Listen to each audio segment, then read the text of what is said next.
Over to you, Takeshi. Xiaofan, thank you very much. So it is affecting, I think, every angle of the operation. The way we used to do things that before has drastically changed, and I think that is de facto the model that we need to operate with. It's not easy, but I think that's the reality. So thank you for sharing that, Xiaofan. Okay, last speaker for this question one is Dr. Huad from Dhaka Community Hospital Trust in Bangladesh. Dr. Huad, over to you.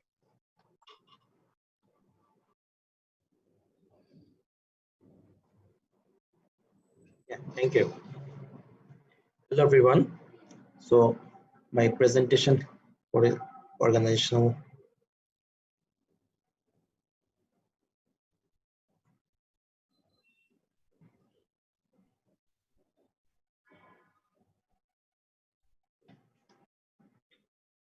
Yeah. So Dhaka Community Hospital Trust, we as a, it is a organization, it is a trust on non-profitable, and we mostly focus on health and disaster management. Please, next slide, please. Next slide.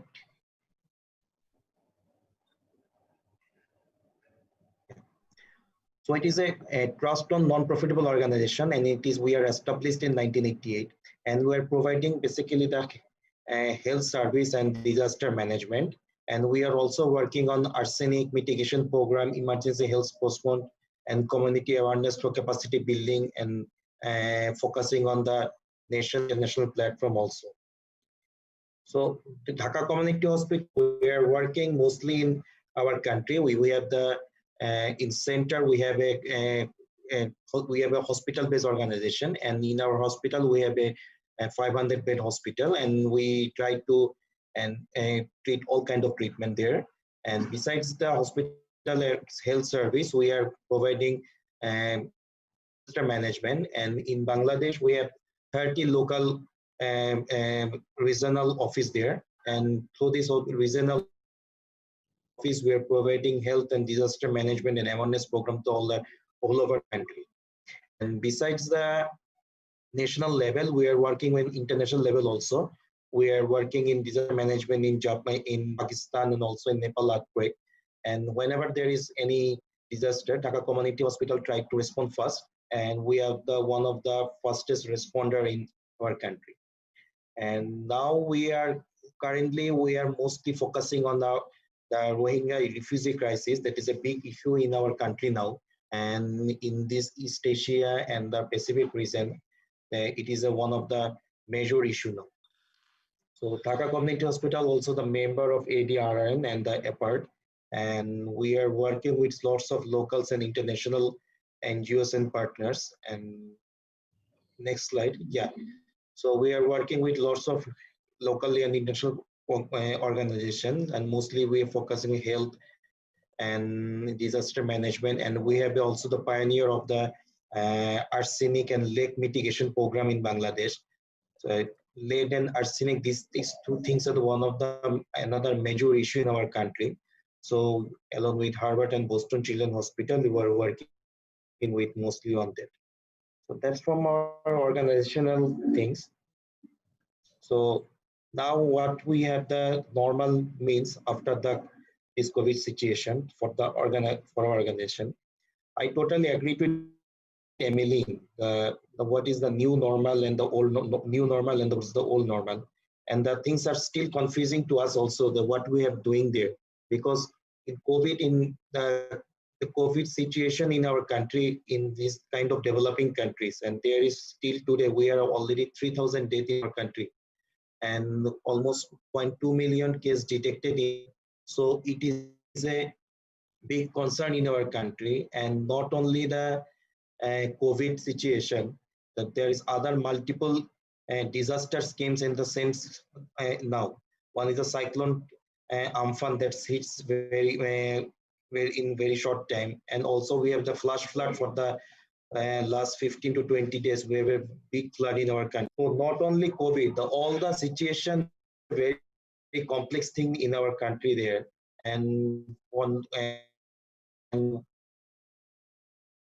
DCH and other organizations are just things there. So we make, for us, we try to, as we are mostly working with the refugee camp, and it is a very tough environment to work there. We are, for the new normal, we are trying mostly focusing on our staff security, because it is a big challenge for the local staff to work with this situation.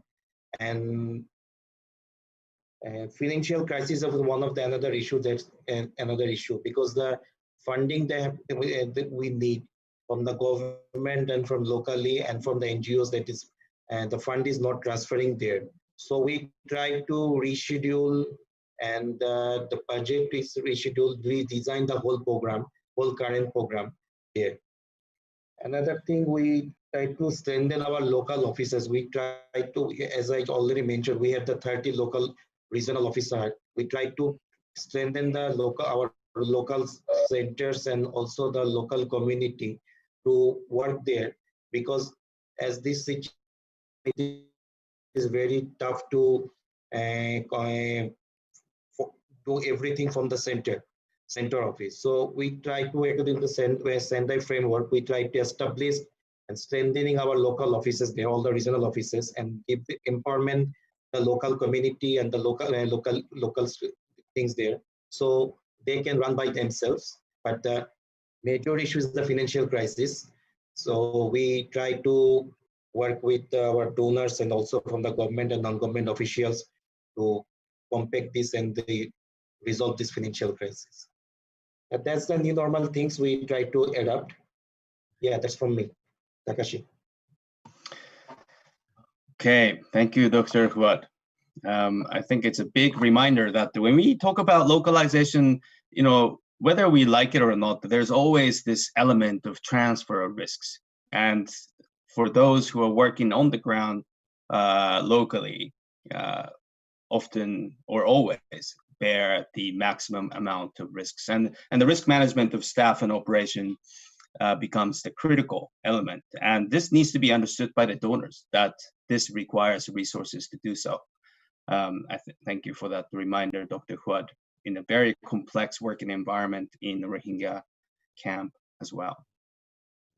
So, and thanks everyone in response to this question one, what does this new normal mean?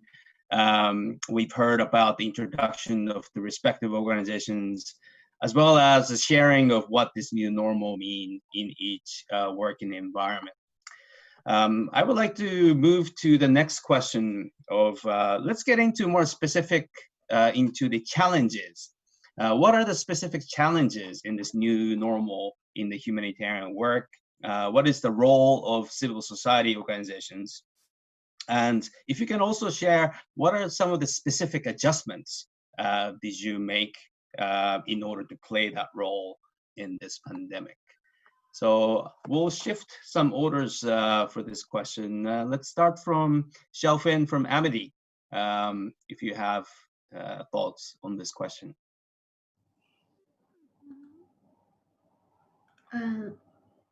Takeshi, can you turn on my video? I cannot get it on.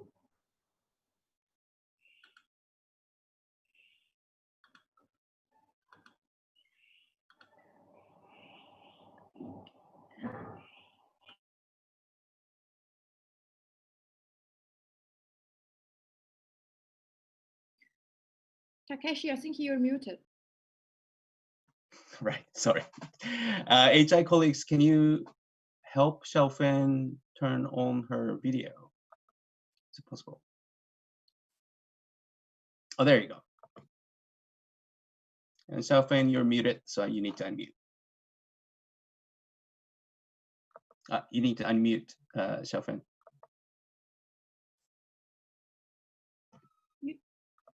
You're still muted, Xiaofan. Is now yeah. Okay now? Great, this is also a new normal. Xiaofan, over to you. Can you hear me now? Yes, perfect. Okay, so in terms of specific challenges, I think there are several. First of all, is as I mentioned just now, is this COVID-19 new normal. They seriously affect CSO's fundraising. So because the economy is getting worse, and the governments they have all the cuts, and also because of the COVID-19, we have the figure that the CSOs they have raised 1.568 billion RMB as of March end for the COVID-19. So a lot of public government, corporates, and the general public they throw the resources into this fight with the COVID-19 pandemic. So this string of the donation willingness to other disasters. For example, the very serious floods in southern part of China. And this may not be the most difficult year, some people say. So they predict that it will get even worse in 2021 or 2022. For Amity, in the previous, in the past, it's quite how to say easy for us to raise funds for disaster response. For example, if there's some earthquake or floods in China, we can easily meet our targets, fundraising targets from the online platform. But this year, although the flood is very serious, we have raised only a small portion of target amounts. That's restrain our ability to respond to the floods in southern China.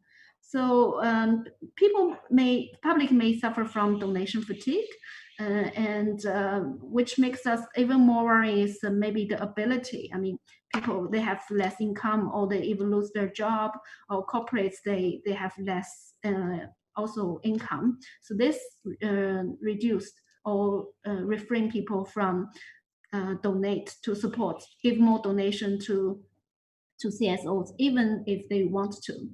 That's the first one. The second thing I think is about uncertainty. So the pandemic, COVID-19 is very, it's hard to predict. It may happen here. Oh, for China, we have a good control over the past few months, but still recently in some provinces, it has the new outbreaks. So all this kind of uncertainty, we prevent us from we're doing planning for our work, for our projects. We can hardly do planning. We don't, because no one knows what will happen later. So that's uncertainty also make people very, I think, worried and prevent us from action. And in China, a very specific challenge is about the worsening of the Sino-US relationship. So this means the worse external environment, and maybe in the country more restrictions, and also there are more barriers to travel outside of the country. This, for example, in our one program we have a training plan which we are going to invite a speaker from other countries and participants from China, but now this can hardly happen because of the travel restrictions in country and outside the country. And we are even worrying about if the US they have exert some economic sanctions on China, this may impact everyone. So not only about on government, but also reduce the ability of CSOs in China to engage productively for the benefit of all. So this is a very specific challenge we are facing in China. Yeah, over to you, Takeshi. Thank you for sharing that. Yes, this rhetoric of division is not what we need, but this rhetoric of collective action in overcoming this this challenge is, I think, what we need. And it is really sad to see some of these state-to-state relationships and deteriorating. And we also hear that this pandemic is also becoming like an excuse for some people in trying to initiate their agenda. So I think we need to stay on that more positive note of these rhetoric of collective action. Emmeline from Piango, from your perspective, what are these challenges that you're facing, and what are some of the adjustments that CSOs need to make?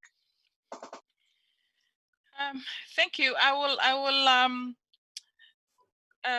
share the challenges from the perspective of humanitarian localization, from the questions based on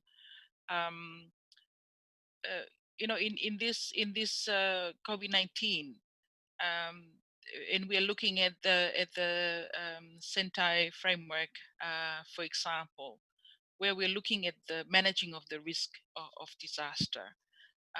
And we know that our communities, our local civil society, are at the forefront of any disaster risk, managing it on their own at some point or most of the time. When there are delays in response from government donors and other stakeholders. So the questions that we often have to ask ourselves, that are we just shifting the risk, or should we also look into shifting the power in empowering our local civil society, our local communities, to be better managing the pandemic and other disaster associated. 4 of our countries in the region, in the Pacific region, while we were trying to deal with COVID-19, we had a cyclone. And so that was even more challenging to some of our organizations. But in terms of a civil society organization perspective, one of the most challenging is the service delivery, in terms of existing projects that we had continued to be had been working on and had been pushed back because of the COVID. And then we see that if we are not careful, that some of these priorities, issues that we had been working in our existing projects are being pushed back. And if we don't speak out on those issues, and that's what I was referring earlier, that we have to also recognize that there are some of the old normal that we need to still advocate for. Issues like climate change, for example, issue like seabed mining, extracting industry, violence against women, some of those key issues that we have to be mindful that we don't lose track of those things, because a lot of times that we have seen, COVID-19 is just like taking up most of the platform, most of the spaces, and we had also seen, in terms of the civil society, we all know that that it would affect our funding stream, because most of the countries that are supporting donors, that are supporting civil society work will be affected one way or another in the long run, because of the impact of the economic downturn of the COVID-19. So we really have to be challenge ourselves in terms of competing priorities. Everyone now is going to be competing to the same pot of fund. How do we make sure that we stay relevant to the work that we do? And that is something that we know that we will be challenged by that in terms of the funding criterias, priorities that the donors will decide where that funding would go. One of the major things that I would like to emphasize, that we have to be quite uh, clear in terms of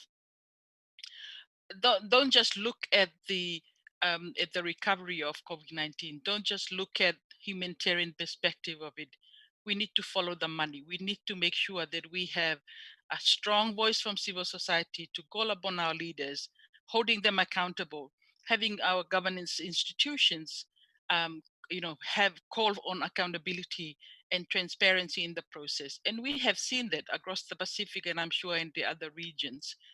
ADB, World Bank, and other multinational organizations are putting in a lot of money to support COVID-19. We have to make sure that we follow that. If we are not, then we, and we are operating in an environment where we, government can take those funds and use it on other priorities. And then we still see the gaps in terms of our social protections, which is being exposed by COVID-19. We have seen government taking advantage of those limitations in terms of engaging civil society because of the state of emergency, the lockdown, limitations of mobility. All of that are being used for safety mechanisms for the citizens, but at the same time, it should not undermine the capacity of civil society to be part of the conversation, finding solutions. And we have seen, certain negotiations on trade, for example, that are going during this pandemic period. That is with no consultations from civil society. The whole principle of our democracy, due diligence, all of that are happening in an environment where civil society shrinking space is at the forefront. And so when we're looking at our national budget process, for example, a lot of our government, this is the time for that budget process. And we have heard the speakers before talking about prioritizing some of the local actors and the local civil society to respond to the pandemic. If the policies is not reflected in the budget, then there is no way we can see those responses making sense directly to minorities who really need that kind of support. In terms of our judgment, I'll just share some of the work that we have done in partnership with the Humanitarian Advisory Group, lessons from previous responses, and findings from some of researchers in the Pacific. We have 5 key judgment recommendations. One is strengthen the partnership.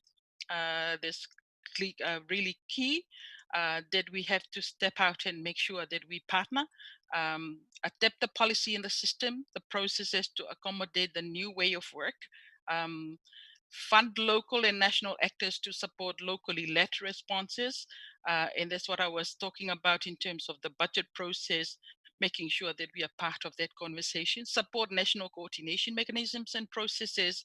And the last point is to support ethical local recruitment, making sure that we use the human resources that we have at the local level. Thank you.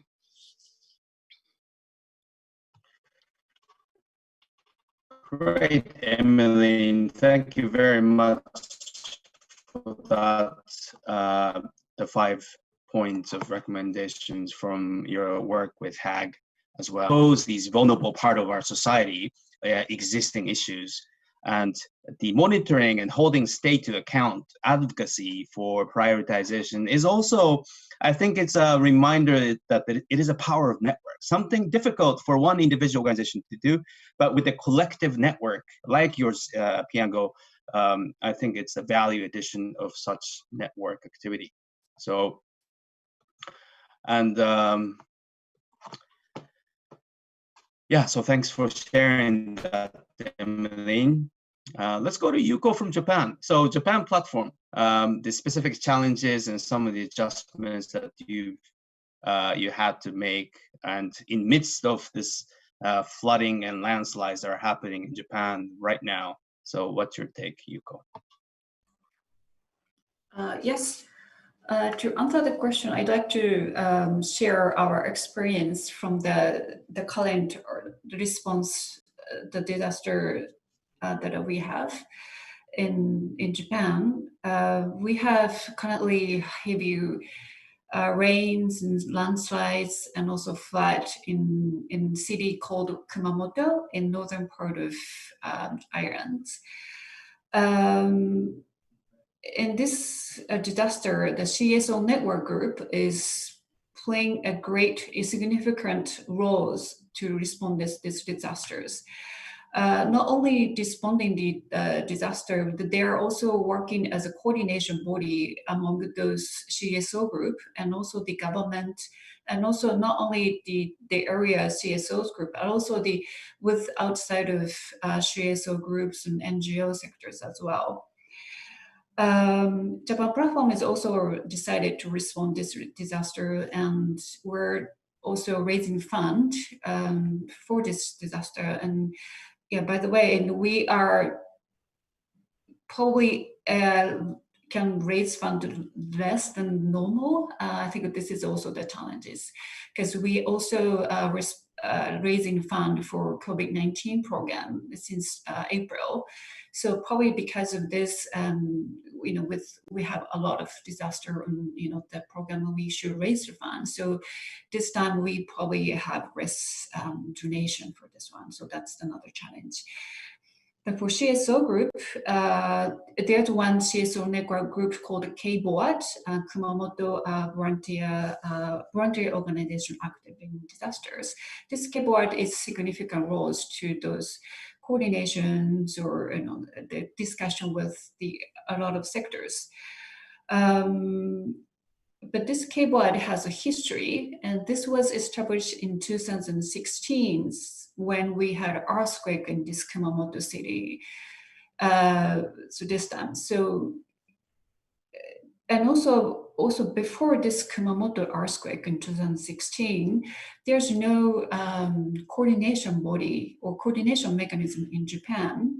So, and also we have a lesson learned from the 2011 earthquake. So we all CSO group believe that we should have coordination mechanism. So we NGOs and CS group would get together and establish another coordination mechanism called the J-Board. So J-Board is the purpose is coordination of course in those CSO groups in government, but of course this is a national network group, so this is not enough to respond to each regional those small disasters. So now this J-Board is planning to have coordination networks in each 47 prefectures. So that's including Kumamoto. So Kumamoto was the actually first coordination body after J-Board created. So Japan Platform and also other networks also supported this K-Board for last 4 years, and Japan Platform also funding to this K-Board for last 4 years. So we really hoping this K-Board works. Well, that was established for, of course, in supporting this disaster and earthquakes recovery, but also this is a storage for prepare for next disasters. So this is really time to test, what we have invested was works or not. But so far we see there have been working incredibly good work for that. However, I think it's been, we are talking about new normal, but before this disaster happened, our CSO net groups in Japan agreed if something happens in this, typhoon season, because of this COVID-19 situations, probably we don't fly to the, this region was probably old habits, but we're not going to do that. So just wait and see in this local networks, it's handle this one. And this time also K-Board is issuing a statement that's please not to come this area and let us do our work and let it first. And if the disaster is too big to handle for them, and they will issue the statement again to ask for help. But until then, please wait to issue the go sign. So that's what they did. So other networks, including Japan platform, is now is waiting to go that area or to help the keyboard to see in what's going to happen. So that's the things. However, unfortunately, there are still some groups that they wants to really go that area because this heavy disaster is too big. Probably they cannot handle by them. Probably. So some people really wants to go there. So now we see there's some tension between those groups and keyboards. So that's kind of difficult because another problem, and also keyboard also dealing with those tension in the area. So I think it's important. I think this is advocacy in the beginning to make sure that all actors, including all CSOs, the government has the same idea of new normals, because this is, probably Japanese version of localization. So if we believe this new normal, we all agree that it's let those local actors do their work first, and then other actors probably wait and see and what's going to happen. So it's a little bit difficult because probably for us, it's just easy to just go fly and help them, but that's probably it's not requested from the local people. So now we're trying to see what's going to happen next. Yeah, that's it. Okay, thank you, Yuko. The fundraising challenge that you mentioned is similar to the challenge that Xiaofeng mentioned from China also. But your experience of this local coordination body, KBOAD, and the 4 years of investment that you have made since the Kumamoto earthquake in 2016, I think is paying off. And the lesson for us is that these investments work. But it does take that amount of investment to localize the system of disaster management. And so it tells us that we need to look ahead and prepare, invest our time and energy into such planning and preparedness activities. So thank you, Yuko, for sharing. Dr. Huat, in Bangladesh, so what's your take on this specific challenges and adjustments? You have mentioned a few before, but if you have things to add. Yeah.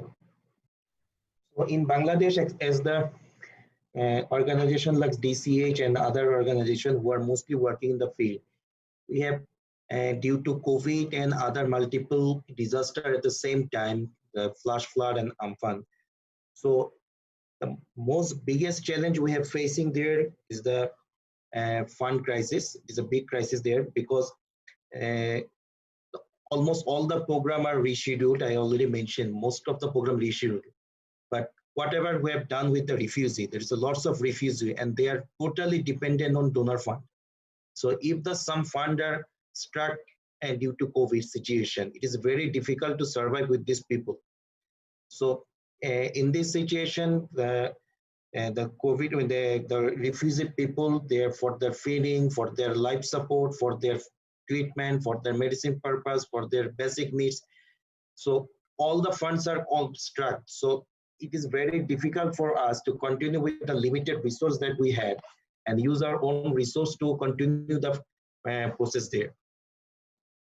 This is one of the biggest challenge. And another thing, almost all the funds that have created for the refugee camp, these are the emergency fund and all the programs are for 3 to 4 months only. So every 3 to 4 months, we need to extend the project and make the proposal again and again. But due to COVID current situation, we have all these processes stopped. So that's why after the current program, all the situation program, all the organization need to extend their funding process. But that is the whole there. So funding crisis is a big situation there. And for this, for the all the local NGOs we are working with, try to use our own fund to continue the process before this gone away. Another big challenge, the organization like DCH and other organizations, those who are mostly working on the field. And I already mentioned we have the 30 regional office there. So these activities need to that we are very much concerned about the security of our staff, because in this situation the field situation is very clumsy, and particularly in the refugee camp it is very tough to work with in this environment, and that is not secured enough to prevent the pandemic there. So it is another big issue there. And we try to the multiple disasters that have happened in Bangladesh there, along with COVID, there's Amphan and the flash flood for the last 15 to 20 days. It makes that situation more worse, because the most of the fund that we have, we try to use in the refugee camp, but due to the especially the north side of our country, the flood situation is very worse now. So in this situation, we try to support even for the emergency response. We are not getting the enough fund there. So this is the things we are facing the biggest challenge in for now. And for the adjustment, we invest heavily on our staff security. And for the staff, local staff security, we are providing enough support to all of them. And for the, I already mentioned, for this coping of the situation, it is no alternative to strengthen the local NGOs and not the local organization there. And because it's not possible for the center organization to work in all the areas, and for the monitoring and for the project implementation, we need to strengthen all the local, regional and local NGOs and local communities. So that so it will cut down our cost also, field implementation cost also, and that will help the run out all the projects smoothly there. And for the monitoring, monitoring purpose, the INGOs and the civil societies that have they are already try to involve in the field, but it is not possible. I don't know how long it will take time, but we need to strengthen our communication strategy and build up our relationship with the donors and the local NGOs, and strengthen the local NGOs. That will help the things there. So thank you, Takashi. See you. Thank you, Dr. Fuad. So Dhaka Community Hospital is already national, and from some INGOs, you'll be called as a local NGO, but you're saying more local, closest to the ground, so you need to strengthen that partnership. Yeah. So thanks for sharing that.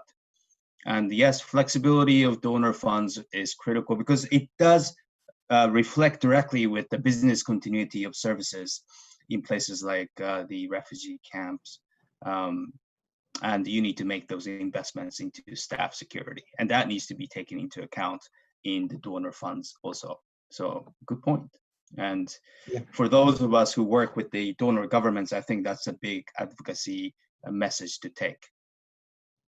Thank you, Dr. Fuad. Okay, Anjar from Indonesia. So what are these specific challenges that you guys are facing and some of the adjustments that, that you might have made? Can you share with us some? Sure, I'm just going to start off with something general, something that that was actually discussed by all the speakers. I'm sharing something that all of you or all of us are actually experiencing. So so I'm conveying some external issues here. One of the first external issues would be there is no clarity on the end of this pandemic. So so that is something that that is very difficult for us to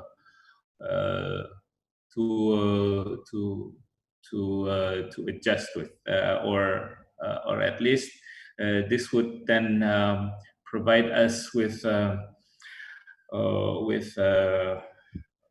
uncertainties on how we are to go about our business processes that has been established for years now. And then the next external issue would be the second waves that has been experienced by several countries. Xiaofeng from China has mentioned about waves happening, and while in Indonesia, before the first wave has set in, the second wave went on. So I guess it's a new breed of pandemic here in Indonesia. And so another issue that has also been discussed and impacted with the donors or through the mentioned earlier was the potential of global recession, closing of companies, of corporations, big corporations. We've seen this announcements of it and liquidations of several bankruptcies of several major brands, companies happening everywhere. Ones that were once donors for some of our works, and I'm not mentioning only Human Initiative. And the other would be, I'm just going to go through them, business adaptations. No, so we're not the only one doing the adapting or adjusting. I'm sure businesses need to do the same in order to survive, in order to maintain sustainability, and that needs time. And for them to eventually make new donations in time, they also need time to adapt to the changes, to the conditions that we are all experiencing now. And finally, the pandemic management in countries, which are somewhat or sometimes is very difficult to cope with, to live with. But these are some realities that then eventually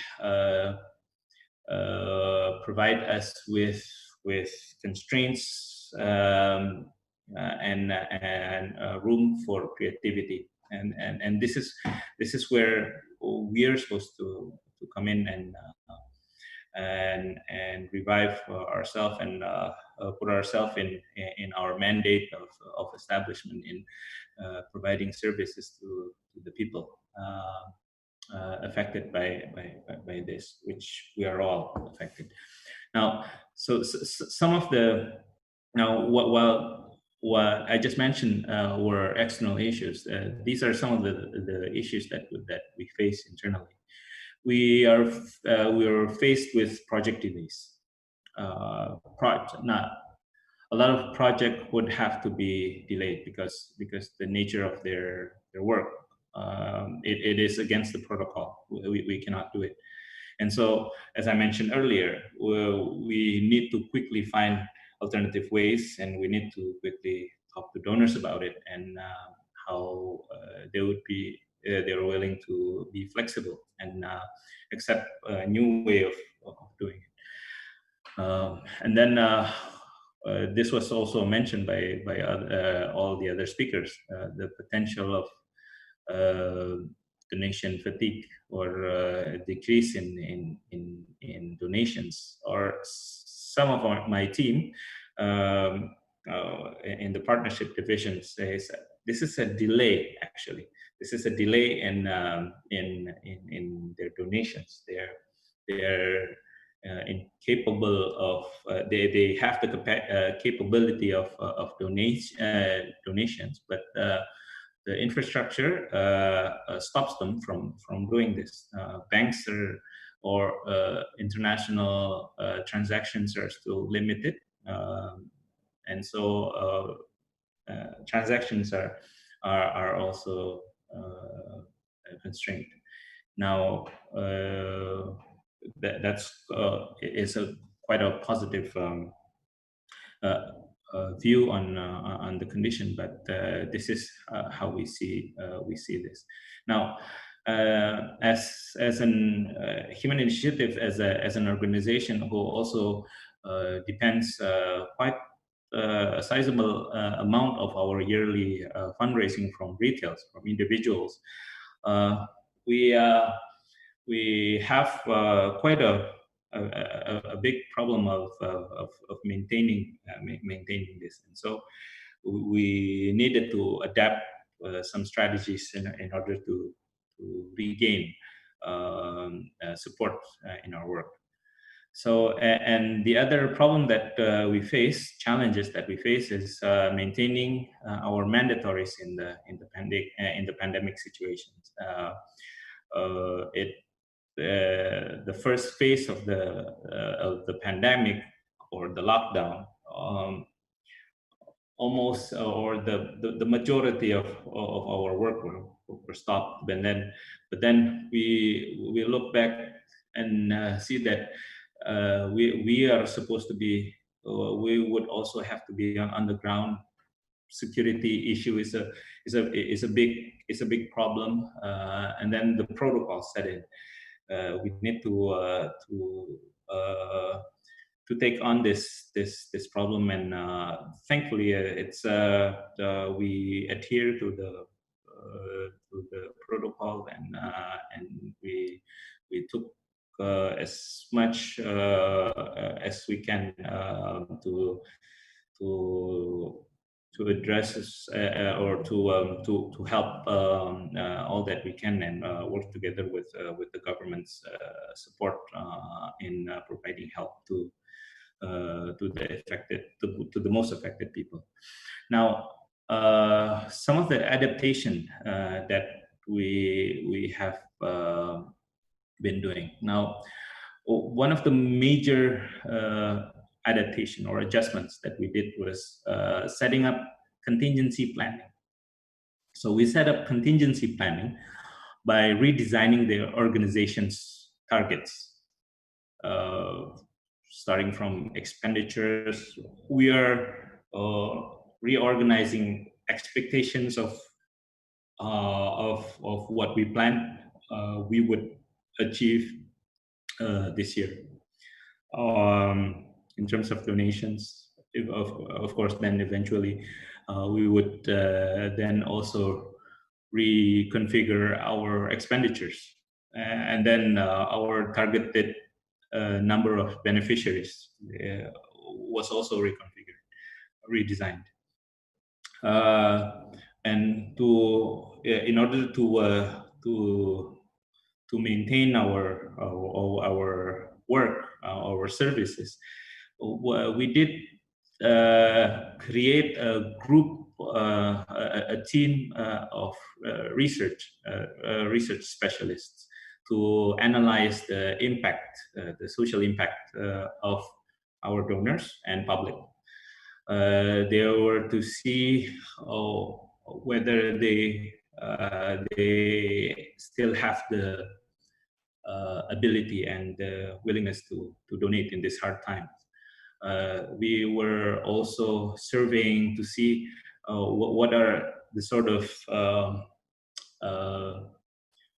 programs that they would like to see, and what would they think would be the preference of some of the services that we do. This is especially to get them involved and to get them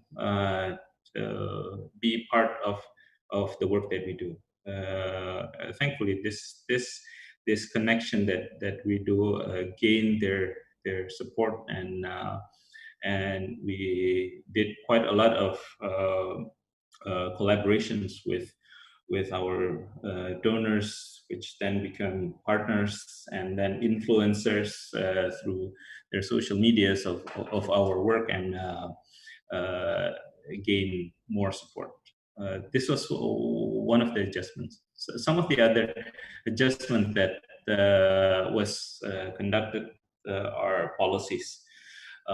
We created policies, of course, of protocols to all staffs in going to the office in order to limit the number of people going or being in the confined space in our office, and also protocols while serving the public in need. And then some of the other policies that we made is we quickly create what we call cross-functioning teams.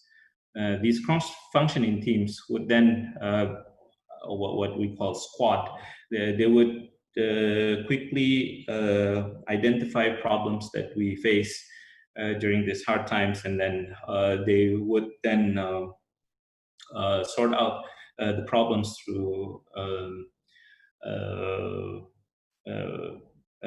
designs of work and problem solving activities now. And then for that we invested in solutions that they come up with. So we created around 30 squads or 30 groups in finding solutions to problems and challenges that we face. This is actually an overwhelming solution to quite a lot of problems that we face, that I mentioned earlier as challenges that we face during this difficult time. And now, of course, something that and the last things that I want to mention here is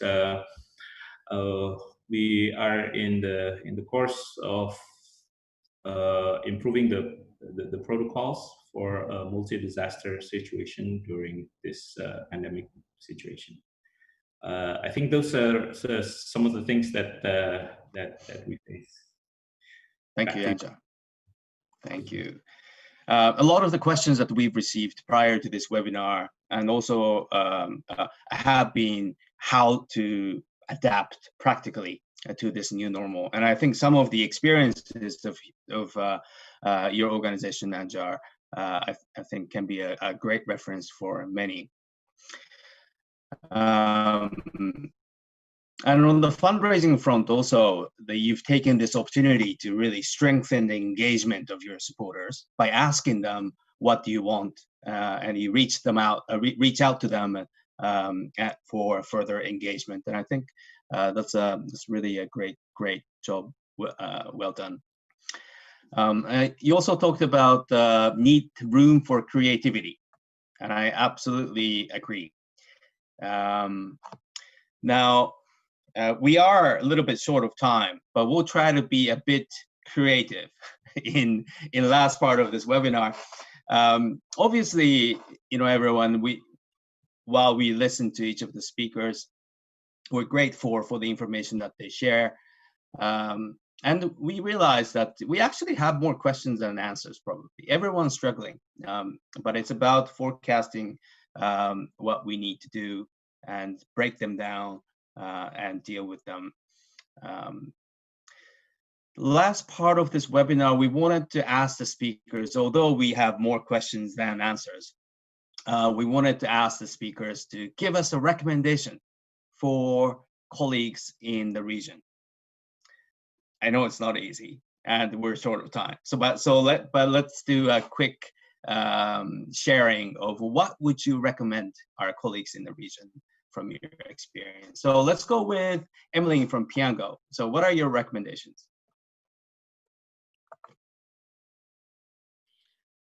Thank you. Because of the time, I would share only two recommendations. One is because what we have heard so far, that in the COVID-19 pandemic, in terms of our humanitarian response, with the Sendai framework, we have seen that mechanisms has already been in place in terms of the response. Civil society engaging with government, multi-stakeholder kind of platform to respond. But we had never seen any pandemic that the health sector has been the leading organization or the leading sector. And so that's where one of my first recommendation, that this is about the best time that we need to relook at the Sentai framework for disaster risk reductions. In taking that into consideration, making sure that our national policies are being reviewed, and to make sure that we had our experiences in our response reflected, because it's all any framework can always be look good, but in the translating that to local context, making sure that we had contextualize that to the local context. That's the first one. The other one is our humanitarian architecture. The funding, that whole development partners, their government towards a genuine humanitarian localization agenda is my second recommendation. Thank you, and thank you. It's quite interesting to be part of this conversation. Thank you, Emmeline. Yuko, what are your recommendations? Yes. Well, I think, because of this COVID-19 situation, and also we have more disaster and crisis, we cannot travel, and those movements our challenge. But I think it's one of the recommendation would be maybe like old school style things. It may be more conversation with your surrounding CSO networks, because as you see, I think there's a lot of experience and knowledge or insights in this region. So I think it's building relationship with other actors and having conversation is one of the key, and probably one of the probably solution or tools to solve the problem. So I think I do really recommend it to more conversation, maybe in your countries and with others. And also I also strongly recommend that maybe we have more conversation within this region. Yep, that's it. Thank you, Yuko. Xiaofan, your recommendations? I just realized that I didn't answer your question about specific adjustments. So I'll try to combine adjustments with my recommendations. Several points. First is adjustment is about when CSOs, they found there are a lot of restriction on travel, so they move their activities online, and they get familiar with this virtual meeting tours, and then after a while, they see the positive sides of this change. They don't need to pay for the travels, and that's a more cost saving. And actually, you can save the time on commuting, so you can talk to people, convene people from different locations much easier compared with before. So I think that's leading to my one recommendation is to be open and agile, and trying to see the new to open to new technologies and tools and the new opportunities the new normal may bring to us. So not only see the negative parts, but also to see to embrace the new good sides. And that's the first one. Second one, about the adjustment. I think during this course, quite a lot of CSOs, they realize that the importance of cultivate their regular individual supporters. So for some CSOs, they heavily rely on fundings from government or from corporates or from some big foundations, whatever. So when this pandemic happens, and they may face serious financial problems, they make them and say that, oh, we need to put our eggs in different baskets, trying to build a more diversified funding base. So that's what another adjustment a lot of CSOs are doing. And also this also leading to my second recommendation is we have to be prepared for the worst scenarios and to diversify your funding base, and then to reduce the risk. And also, I think many others mentioned about the contingency plan is quite critical. So you have to work for the best, but plan for the worst. That's my second point. Last one is about adjustments, really about more from industry level. So this time we see in China that there are CSOs that are trying to make some joint voices to advocate to the government because of the worst situation. So they ask the government for some cut in tax, and also for delaying of they pay for their staff's social insurance. So the government will allow the postponement of paying for this part, this kind of thing. And also there are Chinese NGOs, civil societies look at the Americans, for example, they issue the social bonds, and they trying to they also call for the leading donor organizations to be more flexible with their funding, and to agree to provide co-funding for organizations to keep them survive, to keep their life, keep their operating. So this I think is quite they help this whole industry to say, oh, what we can do and what we can do together. And this also leading to my last recommendation is, when a big crisis happens, it's not you are not alone. I think CSOs should unite and should try to get joint voices out. Over to Takeshi. Thank you, Xiaofan. Ansar, your recommendations?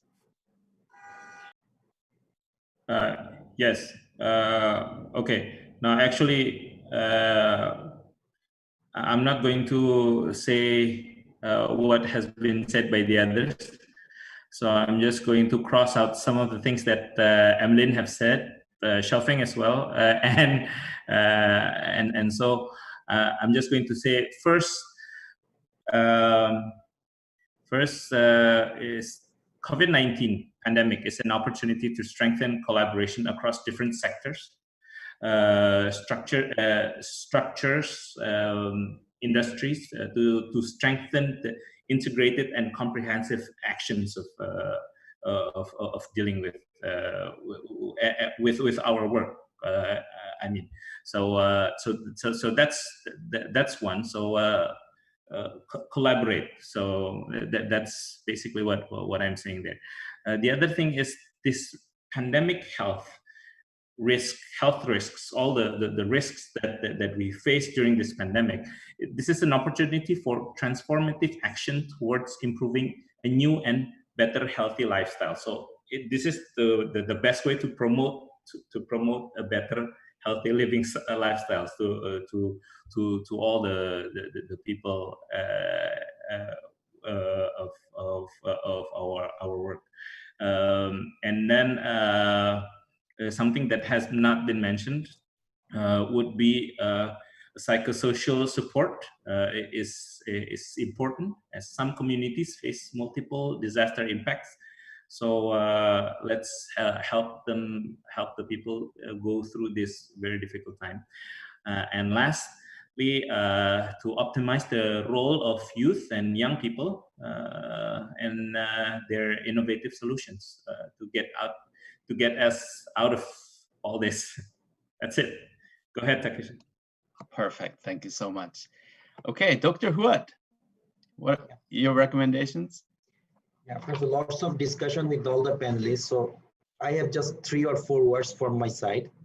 So one of them, my first recommendation is the focus on standardized framework and strengthening and collaborating with the local organization. This is my first recommendation, to strengthen and collaboration with the local organization. Second thing for my side is the strengthening the relationship between the donors and local NGOs. So that will help the more flexibility of the donor organization for the implementation of the project in this situation. And third, my recommendation is more focus on the preparedness of the community people that will help them to survive in this tough situation. So we have to focus more on the preparedness on the community. And last, and for me, that's the make more provision for the emergency response by the civil sector organization. So we have to access more emergency response fund for this kind of situation. That's all. Thank you, Dr. Huad. And thanks to all the speakers. I realize it's not easy to come up with recommendations at this point in time when everyone is actually struggling, but I think you have shed a light. Appreciate that. We have received many questions before the webinar, and also we have received some during the webinar. We have looked through these questions. I hope some of the conversations and dialogues that we had during this webinar has touched upon what you intended to ask. One participant have asked also a question about what are the positive experience during this COVID? And I think some of you have mentioned rightly that let's take this as an opportunity and not everything is negative. Some also asked us about so in this new normal, so what are the different principles or policies, working instruments, individual attitude required? And I would like to use that question as a way to close this panel discussion. That first of all, this new normal, I think we've heard very clearly that it is a common risk, but from place to place may require different solutions, also targeting the different segments of the population. Effective response is always localized, and we need to support those who need to take the lead, whether that's a local authority or local organizations or community representatives. Those who are actually taking the lead to tackle these risks locally needs to be supported. I think that's very loud and clear. Now, this COVID-19 issue has been added to a multiple number of issues that the society already works on. So even if we talk about the new normal, it doesn't mean that the issues have changed completely. The issue has been added to the list that we already have. But the ways of response needs transformation. So I think our speakers have clarified in understanding the issue as well as the response. And not everything is negative. There are positive elements, like, some have mentioned a healthier lifestyle. This is an opportunity to also strengthen the relationship with your funders, with your colleagues, with those who are at the local level implementing their services to the people. In terms of principles, we heard that we need to have this multi-risk perspective. There's no other option. We can't just be looking at flooding risk or landslide risk or earthquake risk. The risks are multiple. And we need to look at with these multi-risk perspective, and also the principle of partnership in mind. And the specific investments that you make on partnership will pay off. And I think we've heard from the speakers that it actually does pay off. In terms of policy, I think there needs to be a coherence with localization in mind, and ways to adapt in this COVID era in terms of the working instruments. I think we've heard that breaking down these activities. Okay, so in your log frame or the project document, there may be one activity or two activities. Break them down and see what can be done online, offline, and what are specific risk reduction measures that you can introduce. Take this as a opportunity to do what's necessary. So in terms of individual attitude, I think we've heard that we need to have this positive narrative and this spirit of exploration. What can be done? See opportunities, and be clear on what you actually want to protect in this era. I think COVID-19 is a significant challenge that all of us are facing. But as some of the speakers have rightly mentioned, depending on how we deal with the challenges from COVID-19 pandemic, that will determine whether we'll be stronger in the region or not.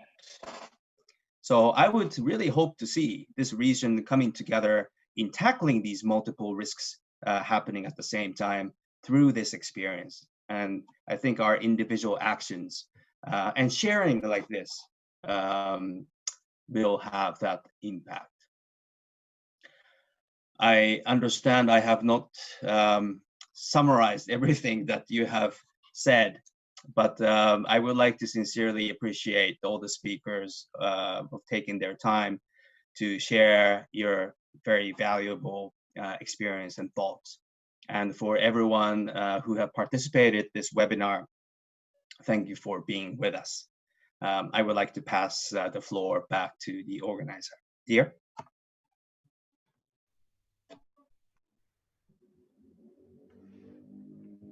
Okay, thank you, Takeshi, for great moderation, and then thanks to all the speakers for your good practices and then inspiration. I hope that we had a very good discussion on that, and then the participants can also be inspired, and then there's a good dialogue happening around us in the region. So thanks everyone for joining us. I would like to brief you that we will have our next webinar. Can you please, HI colleagues, share the information on the PPT that we have prepared? So this is the first webinar that we will have on the general theme of CSO role and its sustainability in the new normal age. The next one will be held in 26th of August.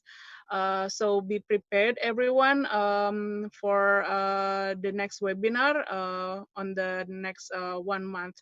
And then we will have 4 other webinars as well until November and December. So stay tuned for our invitation and then information on the webinars. And then all the participants can also access all the materials from the speakers, and then what's happening around the discussion, and then also with the report on this webinar into our link that already shared in your screen. In the meantime, if you have any information or you would like to contribute to this webinar or being part of us as the organizer, please contact us via Rita Takuri or Halida. Their emails or their phone numbers already shown in your screen. So thanks to all participants, moderator, speakers, and then my beloved organizers for this great webinar. Maybe we can do a round of applause via online. So thanks for the great smile and then for the great spirit. Maybe we can turn on our video together to have a photo group via screenshot. Please host, help me on this.